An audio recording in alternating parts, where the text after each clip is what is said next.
Welcome to Little Hollow Homestead. Tonight's a little unconventional for us here at the homestead because I am not at the homestead, I am at work. I'm a necessary evil in my life, as it is with most people. But as I am sitting here at work, I've been thinking about some things that I'd like to share. So, hand in hand with self-sufficiency is financial freedom, I think.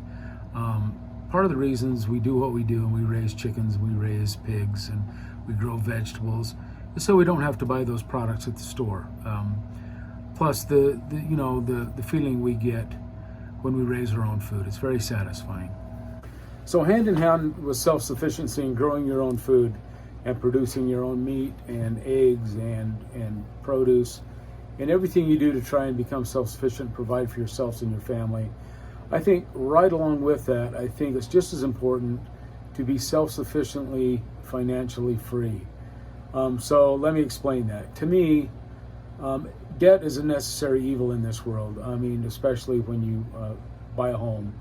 I don't know anyone that can pay cash for a home, and cars, things like that you have to go into debt for. But you can manage that debt by buying a home, building a home that you can afford.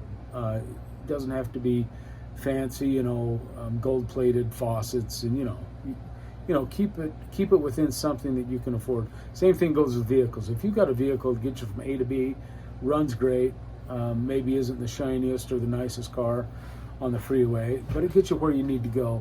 Do you really need to go spend $65,000, $75,000 on a new vehicle, every couple of years?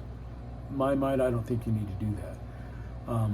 As I have gone through life and I've been faced with debt, I've had medical debt that is a huge mountain to climb. We were just young kids, and all of a sudden here we were in all this financial debt, or not financial, but medical debt that we had to take care of. I had to drop out of school, go pursue a career, and make some money to pay down this debt. Well, we were getting all these bills coming in.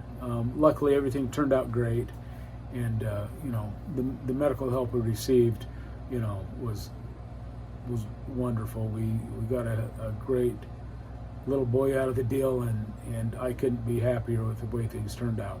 I'd do it over again in a heartbeat.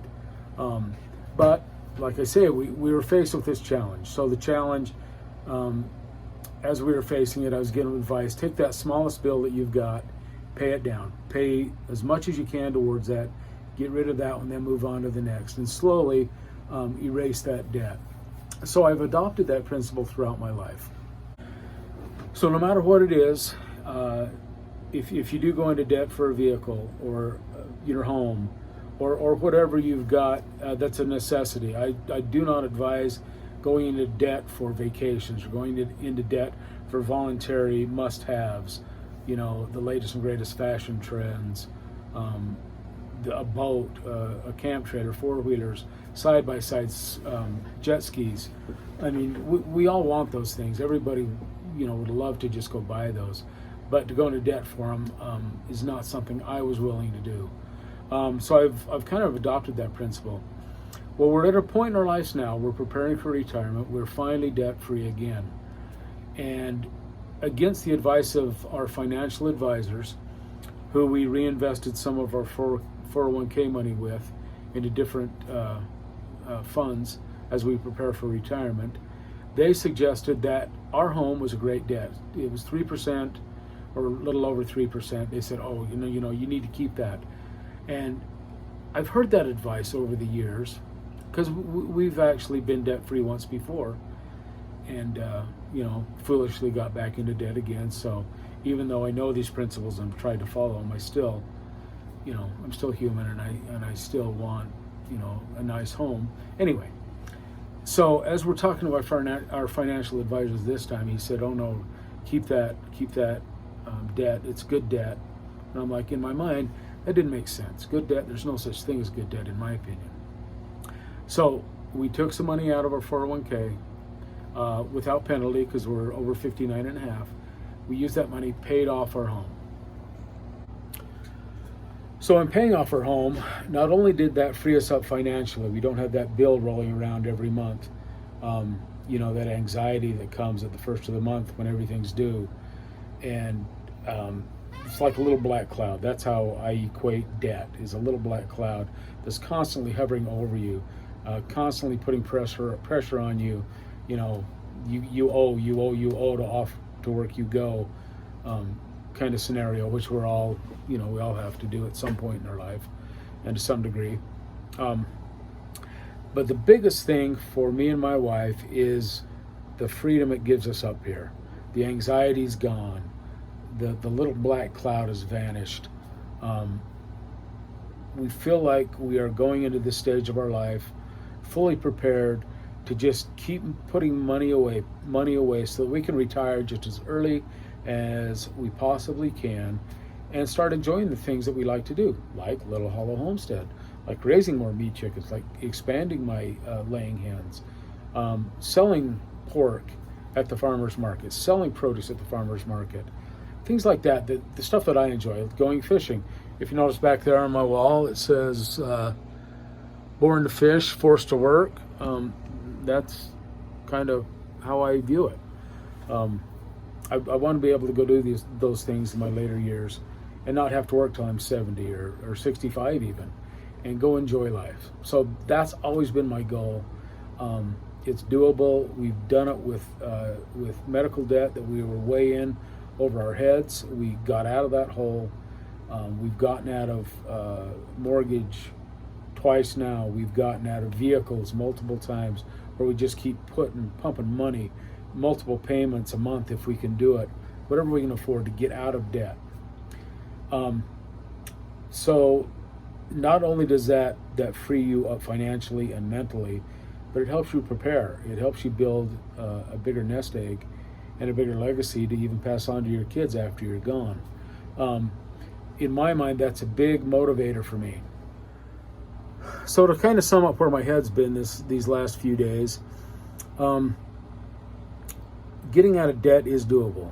It takes dedication, it takes consistency, and it takes discipline.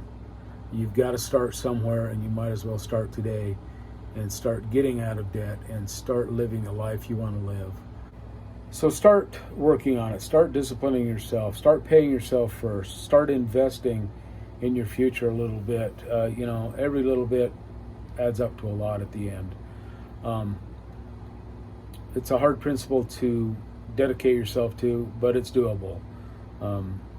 I have not made a ton of money in my life, but we're to a point now where by living below our means, we've been able to plan for retirement earlier than a lot of people I know. So we're really looking forward to that. And if I can do it, you can do it. So start today. I mean, there's tons of resources out there. YouTube channels. Dave Ramsey, he's got great principles that he teaches. There's a lot of good advice out there to start getting that yoke out from around your neck of debt. It weighs you down, and it is just no fun to be a part of. So anyway, that's my 2 cents worth. That's what's been rambling around in my head for the last couple of days. Thought I'd share it with you while I have a little spare time this evening. So wherever you are in the world, I hope you have a great day, and thanks for stopping by work, and look forward to seeing you next time at Little Hollow Homestead. And we got meat chickens coming soon. I'll show you my brooder setup, and we'll go get the chicks from the post office. I'll bring you along for that journey, and we'll get the little meat chickens all tucked in nice and cozy in their little brooder, and show you what I do there, how I feed them, how I water them, and how that process goes, how I do it. Anyway, so thanks for stopping by the homestead, even though it's at work. Click that subscribe button if you like. Give me a thumbs up. I sure appreciate it. So until next time, we'll see you.